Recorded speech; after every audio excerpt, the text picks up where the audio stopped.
সুপ্রিয় শিক্ষার্থী বন্ধুরা, আসসালামু আলাইকুম। সাহিত্যগ্রাম ইউটিউবের পক্ষ থেকে স্বাগত জানাচ্ছি। আমি মোহাম্মদ আজহার জাইন। আজকে আমি আলোচনা করব তোমাদের নবম দশম শ্রেণীর পাঠ্য বইয়ের একটি খুবই গুরুত্বপূর্ণ কবিতা আছে। কবিতাটির নাম হচ্ছে বুশেক, লিখেছেন আল মাহমুদ। এই কবিতাটি শুরু করার আগে তোমাদের কাছে একটি বিনীত অনুরোধ থাকবে, তোমরা যারা আমার ক্লাসগুলো পেয়ে উপকার পাচ্ছ, তোমরা দয়া করে চ্যানেলটি সাবস্ক্রাইব করবে। আর এই কবিতাটি আমি 3টি পর্বে ভাগ করে পড়াবো। আমি কবিতার জন্য প্লেলিস্ট সাজাবো, তোমরা দয়া করে প্লেলিস্ট চেক করবে যাতে করে তোমাদের খুঁজতে সহজ লাগে। এই কবিতাটি আমি প্রত্যেকটি শব্দের অর্থ ভেঙে ভেঙে ব্যাখ্যা করে পড়াবো। তোমরা মনোযোগ সহকারে ভিডিওটি উপভোগ করো। যে বাতাসে বনহাসের ঝাঁক ভেঙে যায়, শব্দের অর্থ হচ্ছে বাতাসে, শব্দের অর্থ হচ্ছে হাওয়ায়। বনহাসের ঝাঁক বলতে বনে জঙ্গলে থাকা হাঁসদের কি দল। ভেঙে যায় বলতে বিচ্ছিন্ন হয়ে পড়ে, অর্থাৎ ছত্রভঙ্গ হয়ে পড়ে। ব্যাখ্যা হচ্ছে, এই লাইনটির দ্বারা বোঝানো হচ্ছে যে বাতাস এতটাই প্রচণ্ড যে তাতে একসাথে উড়তে থাকা বনহাঁসের দলও ভেঙে ছত্রভঙ্গ হয়ে যায়।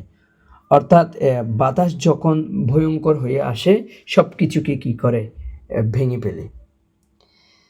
জেটের পাখা দুমড়ে শেষে আছাড় মারে। অর্থাৎ জেট বলতে একটা বিমানকে বোঝায়, জেট বিমান বলি আমরা। পাখা বলতে বিমানের ডানা, দুমড়ে বলতে ভেঙে চুরমার করে ফেলে, অর্থাৎ ভেঙে চুরমার করে একদম ধ্বংস করে ফেলে। আছাড় মারে বলতে এখানে শক্তভাবে মাটিতে পড়ে যায়। এই লাইনের ব্যাখ্যা হচ্ছে, সেই বাতাস এতই ভয়ঙ্কর যে একটি শক্তিশালী জেট বিমানকেও কী করে ফেলে, উল্টে দেয়, তার ডানা ভেঙে ফেলে এবং বিমানটি মাটিতে আছড়ে পড়ে। অর্থাৎ বাতাসের যে ভয়ঙ্কর শক্তি তা তুলে ধরার জন্য এই কবিতার লাইনগুলোকে আমি সাজিয়ে তোমাদের সামনে উপস্থাপন করলাম, যাতে করে তোমাদের বুঝতে সহজ লাগে।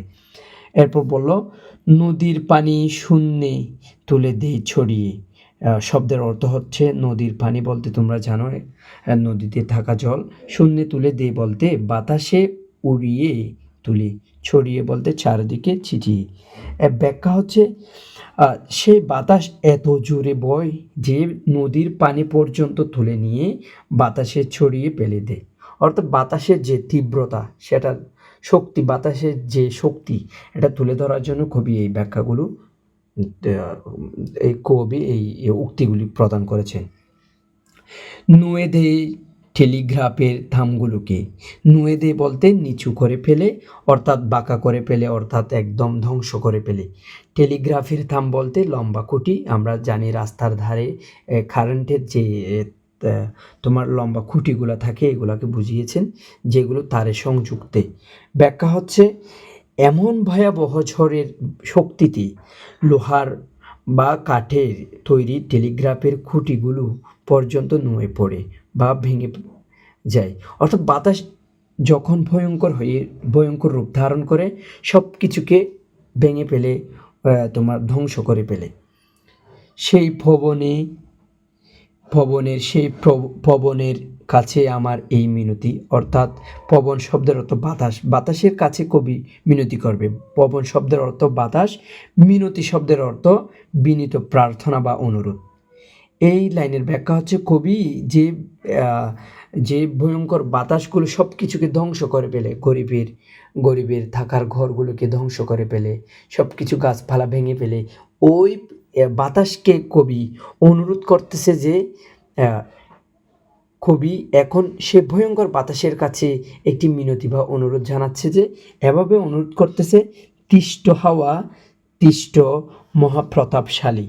তিষ্ট শব্দের অর্থ থেমে যাও, বাতাসকে অনুরোধ করে বলতেছে তুমি থেমে যাও। হাওয়া বলতে বাতাস, মহাপ্রতাপশালী বলতে অত্যন্ত শক্তিশালী। অর্থাৎ হে বাতাস, অত্যন্ত শক্তিশালী বাতাস, তোমার কাছে আমি অনুরোধ করতেছি, তুমি দয়া করে থেমে যাও। এখানে কবি বোঝানোর চেষ্টা করেছেন, তুমি থেমে যাও, তুমি তো অনেক শক্তিশালী, কিন্তু তোমার এই শক্তি দিয়ে সাধারণ মানুষের ক্ষতি করো না। তোমার যে শক্তি, এগুলা দিয়ে তুমি মানুষের ক্ষতি করো না। গরিব মাঝির পালের দড়ি ছিঁড়ে খিলাপ কবি বলতেছেন গরিব মাঝি বলতে দরিদ্র নৌকার চালককে বোঝানোর চেষ্টা করেছেন। পালের দড়ি বলতে নৌকার পাল, বাঁধা দড়ি ছিঁড়ে বলতে কেটে ফেলা বা ছিনিয়ে নেওয়া, কী লাভ, এতে কী উপকার। ব্যাখ্যা হচ্ছে কবি বাতাসকে বলতেছে তুমি যে গরিবের ঘর বাড়িকে ধ্বংস করে ফেলতেছো, এতে তোমার কী লাভ। অর্থাৎ তুমি এত শক্তিশালী হয়েও যদি এক গরিব মাঝির নৌকার দড়ি ছিঁড়ে ফেলো, এতে তোমার কী লাভ। কবি বাতাসকে বলতেছে তুমি যে গরিবের ঘর বাড়ি ধ্বংস করে ফেলতেছো, এতে তোমার কী লাভ। তুমি তো আরও মহৎ কিছু করতে পারো, আরও ভালো কিছু তো করতে পারো। কী সুখ বলো গুড়িয়ে দিয়ে শাঁসের ভিটে, গুটিয়ে দেওয়া বলতে ধ্বংস করে ফেলা, শাঁসের ভিটে বলতে কৃষকের ঘর বাড়ি। অর্থাৎ বাতাস এতটাই ভয়ঙ্কর শক্তিশালী হয়ে আসে যে গরিবদেরকে কী করে ফেলে, গরিবদের ঘর বাড়ি সব কিছুকে ধ্বংস করে ফেলে। এ লাইনের ব্যাখ্যা হচ্ছে কবির প্রশ্ন, বাতাসের কাছে কবি প্রশ্ন করতেছে, হে বাতাস, তুমি কি সুখ পাও একটি গরিব কৃষকের ঘর বাড়ি ভেঙে দিয়ে? তোমার এই শক্তি যদি ধ্বংসে ব্যবহার হয় তবে তা বড় কষ্টের। কবি বাতাসকে প্রশ্ন করতেছে তুমি যে এত গরিবের ক্ষতি করতেছ, এতে তোমার লাভ কী হবে। তুমি যে গরিবের ঘর বাড়ি ধ্বংস করে ফেলতেছ, এতে তোমার কী লাভ।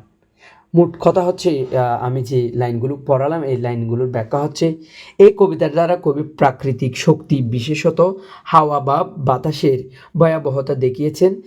তিনি বোঝাতে চেয়েছেন যে প্রকৃতি যখন রুদ্র রূপ নেই তখন মানুষের সাধ্য থাকে না কিছু করতে, কিন্তু কবি শেষ পর্যন্ত এই ভয়ঙ্কর হাওয়ার কাছে প্রার্থনা করেছেন যেন সে গরিবের ক্ষতি না করে, যেন তার ক্ষমতা ধ্বংস নয় রক্ষা করাতে ব্যবহার হয়। অর্থাৎ বাতাসের কাছে কবির মিনতি। এই কবিতাটি আমি আপাতত এই পর্যন্ত পড়ালাম। তোমরা সামনে তোমরা নতুন পর্ব পাবে।